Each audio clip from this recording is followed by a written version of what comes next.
Today I'm going to read Genesis 11, which includes the Tower of Babel and a short lineage from Shem to Abram.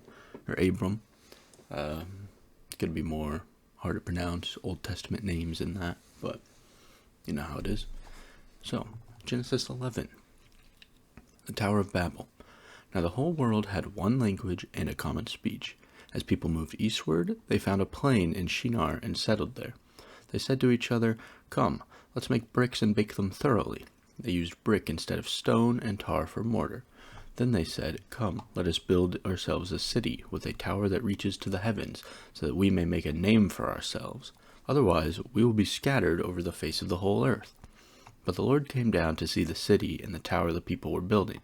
The Lord said, "If as one people speaking the same language they have begun to do this, then nothing they plan to do will be impossible for them. Come, let us go down and confuse their language, so they will not understand each other." So the Lord scattered them from there over all the earth, and they stopped building the city. That is why it is called Babel, because the Lord confused the language of the whole world. From there the Lord scattered them over the face of the whole earth.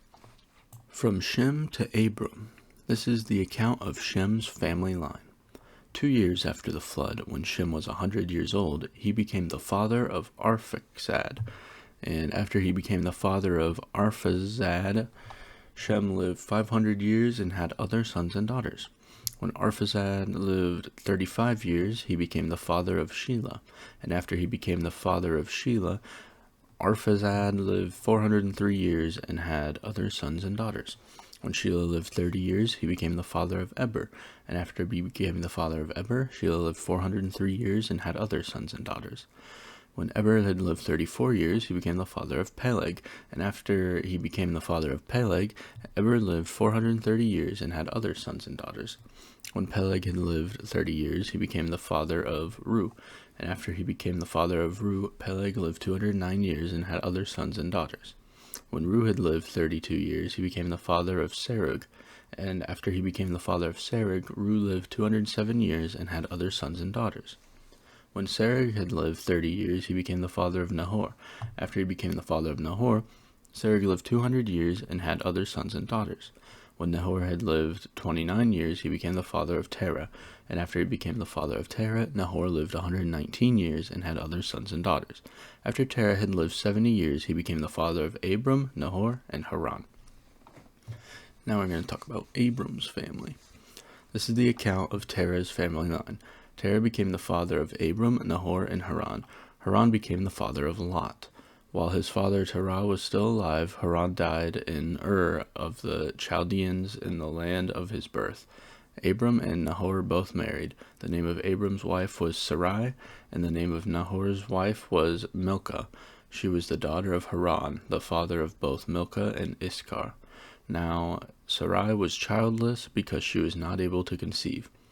Terah took his son Abram, his grandson Lot, son of Haran, and his daughter-in-law Sarai, the wife of his son Abram, and together they set out from Ur of the Chaldeans to go to Canaan. But when they came to Haran, they settled there. Terah lived 205 years, and he died in Haran. That was Genesis 11.